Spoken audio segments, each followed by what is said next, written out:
Hi guys, Dane here and welcome to my Q2 of 2024 favourite videos, favourite books video. So these are the 10 books that I enjoyed the most between, well, in the months of April, May and June of 2024.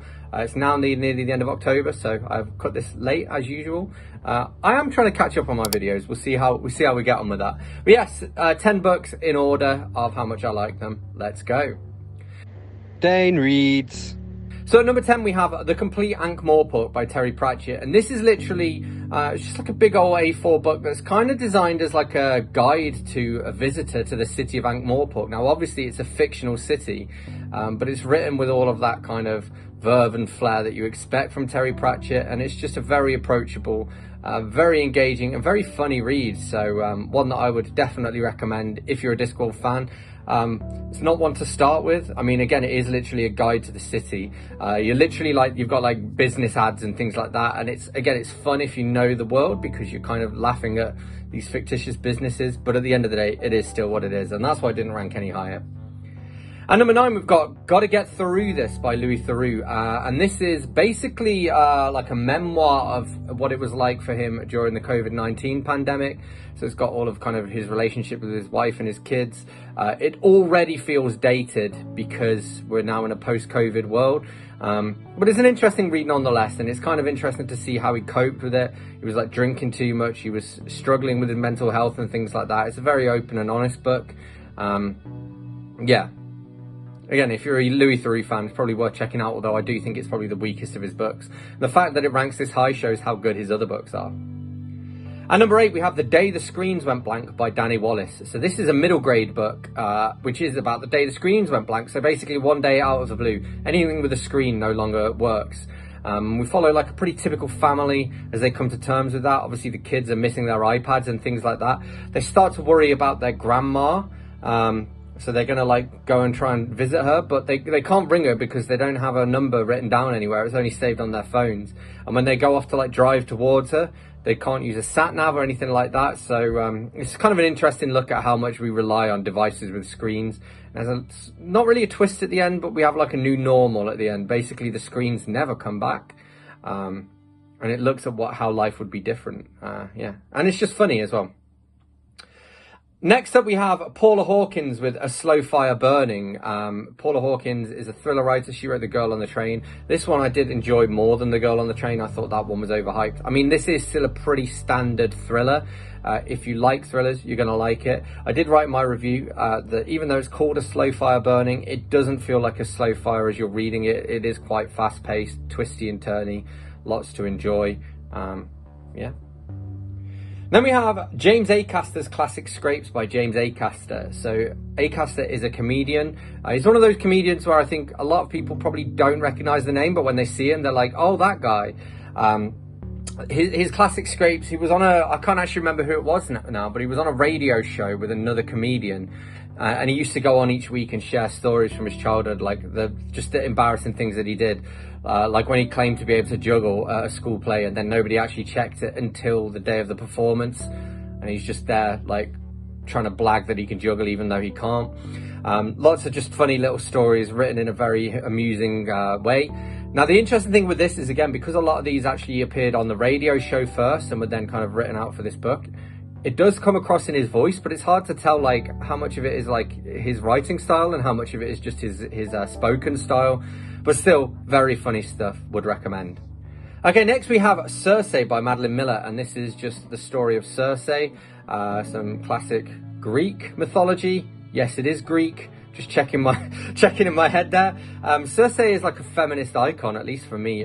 She's kind of a reluctant witch. She gets screwed over by the patriarchy, but she becomes very powerful in her own right. It's just a great read anyway. But Miller, I was worried about it because I was like, is Miller going to be able to make this interesting? Like mythology can be quite dry depending upon how you handle it.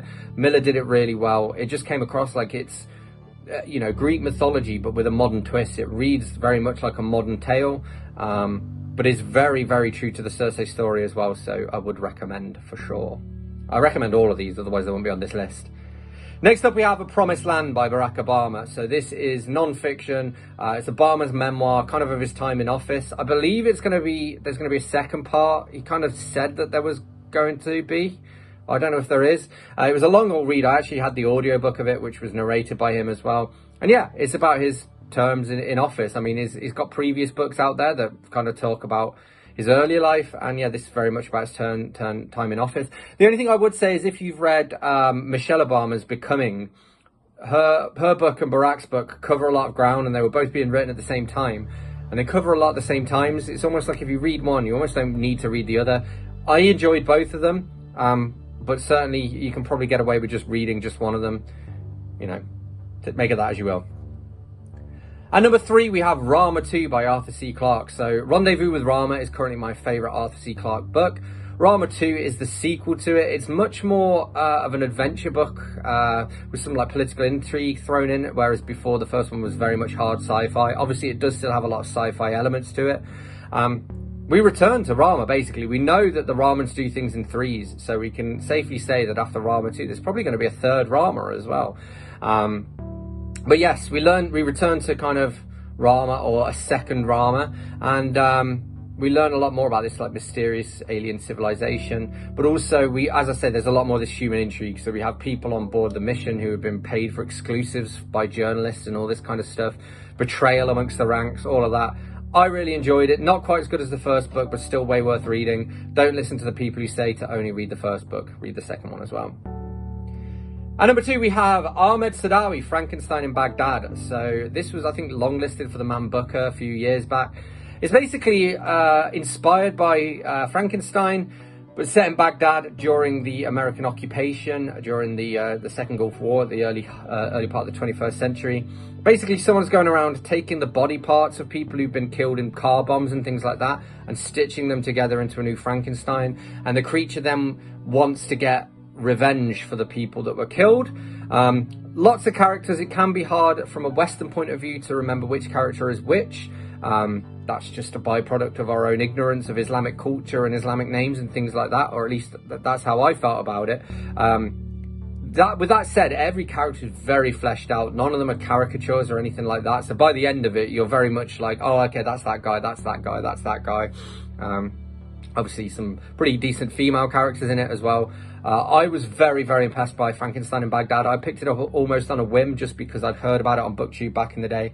And I can see why there was such a lot of fuss for it. It's not necessarily an easy read. It is one that's going to make you think, but I think that's a good thing. And finally, we have Terry Pratchett, A Life with Footnotes by Rob Wilkins. So Frankenstein in Baghdad was amazing, and on any other quarter would have been at the top of the list. This one ranks top for me just because of the emotional attachment to it. Pratchett is my favourite author. Rob Wilkins was his assistant and was with Terry towards the end of his life when he started to suffer from a sort of a severe form of Alzheimer's. And it's Pratchett's biography, basically. He did plan to write an autobiography, but never kind of got around to it. So Wilkins took up where Pratchett left off. Covers his entire life from his early years, which was really fascinating to me because he grew up in Beaconsfield, just down the road from me. He actually wrote for the Books Free Press, which is our local newspaper. At school, when they did like track and field at school, they used to run around the Rye, which is where Wickham Rye Park Run is. So I run around where he used to run around, which is super cool. Like he used to go to a bookshop on Frogmore, which is like 5-minute walk from here. So that was fascinating to read. Then he also ended up moving to Bristol, and my girlfriend's from Bristol, so that was quite interesting. But really, it was the stuff towards the end of his life, which was the most poignant, the most moving, but also the most difficult to read. If you're a Pratchett fan, and even if not, if you've been affected by Alzheimer's or dementia, the last 150 pages are going to make you well up. But yeah, it was beautiful.